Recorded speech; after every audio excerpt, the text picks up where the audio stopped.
Matilda is in her room, feeling restless and overwhelmed with emotions after her brother's passing, Isabella's disappearance, and the angry behavior Manfred displayed towards her mother. Bianca, Matilda's servant, informs her about the recent discovery of a young peasant and a giant leg in armor, but Matilda is more preoccupied with the burial of her brother as well as the well being of her mother and Isabella.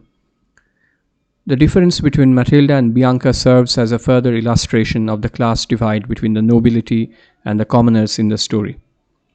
While Matilda is preoccupied with the seriousness of the recent events, Bianca is more engrossed in the castle gossip.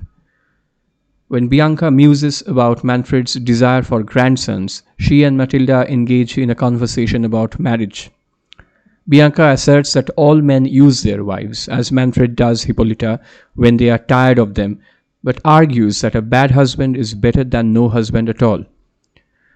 Matilda, on the other hand, expresses her desire to become a nun and is grateful that her father has declined several marriage proposals for her.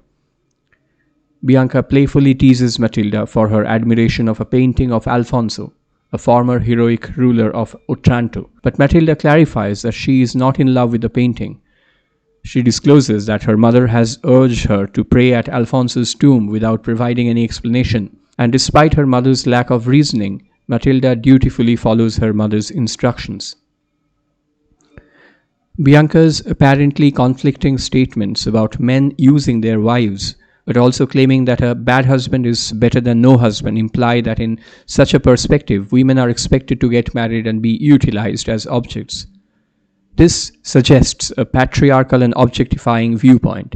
Ironically, Matilda expresses her appreciation for her father declining marriage proposals for her, as later Manfred is eager to exchange her for Isabella to Frederick. Moreover, Manfred's desire for Isabella, who is akin to Matilda, has similarities to the medieval Constance tales in which kings reject marriage proposals to satisfy their sexual desires for their daughters. As the women converse, they hear a voice emanating from beneath Matilda's room. Although Bianca fears it might be a ghost, Matilda opens a window and discovers that it is a stranger singing. Despite their inability to see each other, the stranger comes across as polite, well-spoken, pious, and unhappy. Bianca presumes that the stranger is unhappy because he is in love, and she is eager to delve into his personal life. However, Matilda doubts Bianca's assumption and decides to respect the stranger's privacy. Nevertheless, when the stranger inquires about the missing princess, Matilda grows suspicious that he is spying on her father, leading her to terminate the conversation. The difference in social status between Bianca and Matilda is evident in their contrasting attitudes. Bianca oversimplifies a matter of which she has no direct knowledge and interferes with other people's affairs, whereas Matilda demonstrates greater rationality and regards for other people's privacy. Despite her father's odd conduct and outbursts towards her mother, Matilda remains loyal to her family by discontinuing her conversation with the stranger. Bianca discloses that the servants suspect the stranger aided Isabella in her escape. She implies that the stranger's despondency is due to his affection for Isabella and proposes that he might have played a role in Conrad's demise, hinting that he could be a disguised prince. Matilda disregards Bianca's conjectures and decides to inquire about Isabella with the stranger in due time. Bianca persists in her prattle, proposing that Isabella and the stranger may have collaborated to cause Conrad's demise, and that Isabella secretly ridiculed Matilda's desire to become a nun. Nevertheless, despite Bianca's idle talk, Matilda remains unwavering in her loyalty to Isabella and their companionship. Similar to the peasant's rush to judgment in chapter 1, Bianca reaches conclusions without substantiation. Despite being privy to the secrets of both Isabella and Matilda, Bianca gossips to Matilda about Isabella without taking into account the possible consequences her conjectures might have on their relationship.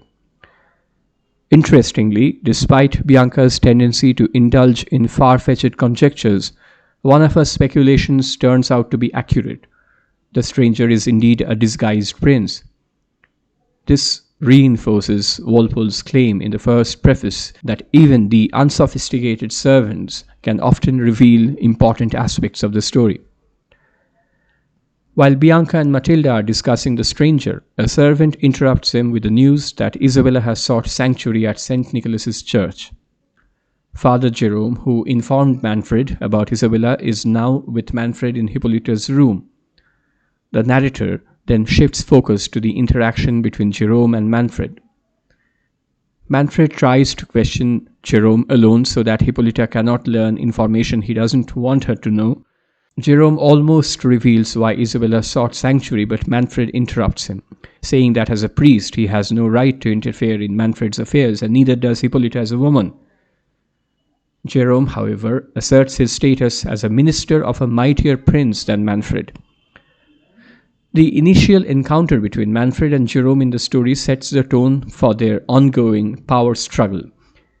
They continuously dispute over who has more authority. Manfred maintains that religious authority has no right to interfere with his rule, while Jerome argues that God's will surpasses any earthly monarch's power.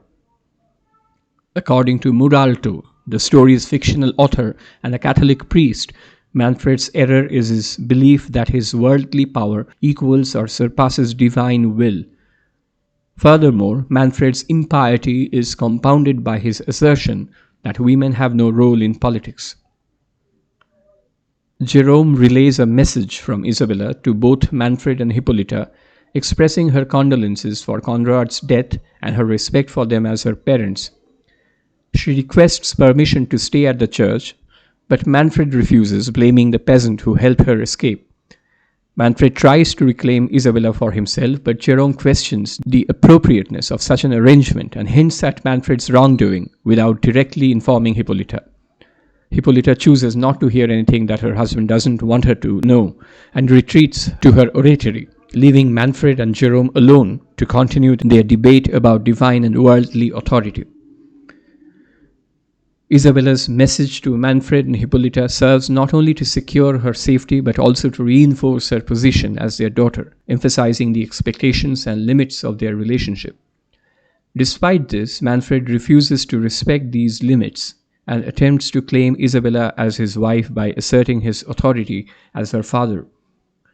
Jerome, on the other hand, begins to take on the role of Isabella's protector by defending her and questioning Manfred's actions. Hippolyta's passive decision to avoid confronting her husband's questionable behavior will also become a recurring theme in the novel. Manfred and Jerome have a private discussion in Manfred's room where Manfred justifies his attempt to rape Isabella as reasons of state. He then tries to bribe Jerome with money for the church to convince Hippolyta to agree to a divorce and become a nun, claiming that his life, family, and the state of Otranto depend on it. He hopes to have a son who can inherit his throne. However, Jerome is unwilling to betray Isabella and accuses Manfred of having incestuous design. He pledges to protect Isabella and urges Manfred to accept God's will. Manfred attempts to convince Jerome to support his sinful plan of getting a divorce using bribery and lies. Similar to the mob of peasants, Manfred is unable to provide a valid justification for his attempted rape of Isabella and is driven solely by his desire for power. On the other hand, Jerome refuses to be swayed by Manfred's corrupt tactics and remains steadfast in his resolve to protect Isabella.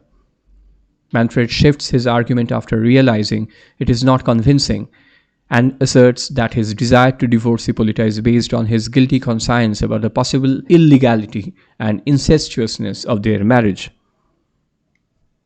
Jerome is aware of Manfred's attempt to manipulate him, but he feigns agreement, realizing the danger that Manfred poses to Hippolyta, Isabella, and others if provoked. However, when Manfred questions him about the peasant, Jerome makes the imprudent decision to confirm the existence of a romantic relationship between the peasant and Isabella, hoping that this information may prove beneficial to her in the future. Manfred's lack of reasoning skills is once again on display when he feigns remorse over his supposedly incestuous marriage to Hippolyta immediately after Jerome accuses him of incestuous design. Manfred then asks the priest to sanction a divorce so he can engage in yet another incestuous marriage with Isabella. Meanwhile, Jerome is able to see through Manfred's deceit, but Manfred is unable to detect Jerome's. This foreshadows the novel's later revelation of their true natures, with Jerome as a noble and Manfred as a false king. Manfred, outraged by the false information provided by Jerome, orders Theodore the peasant to be brought to the great hall for questioning. As Manfred interrogates Theodore, Matilda and Bianca coincidentally walk by. To Matilda's astonishment, she recognizes the stranger as the man she had spoken to the night before, who closely resembles the portrait of Alfonso that Bianca had taunted her with. Manfred, angered by Theodore's apparent love for Isabella, condemns him to death. Matilda faints upon hearing the sentence, and Bianca cries out that the princess is dead.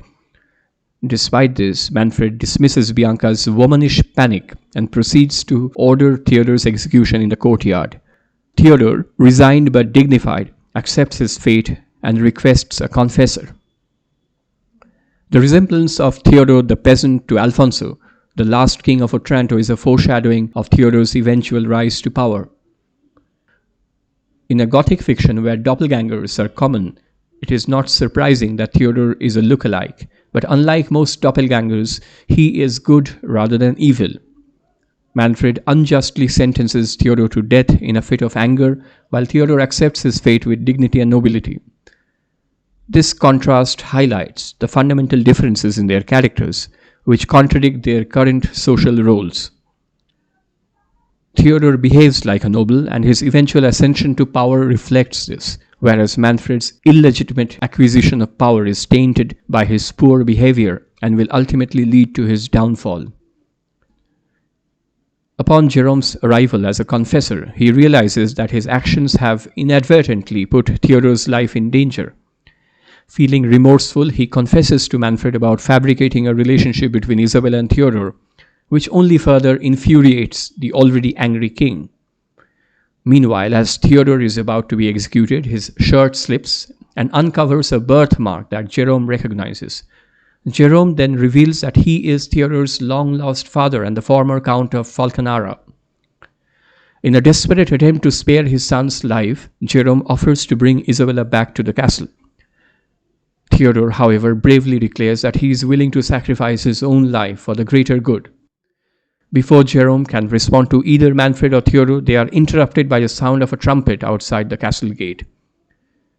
At the same time, the feathers of the giant helmet mysteriously bow down by themselves. This interruption adds a new layer of mystery and suspense to the already tense situation.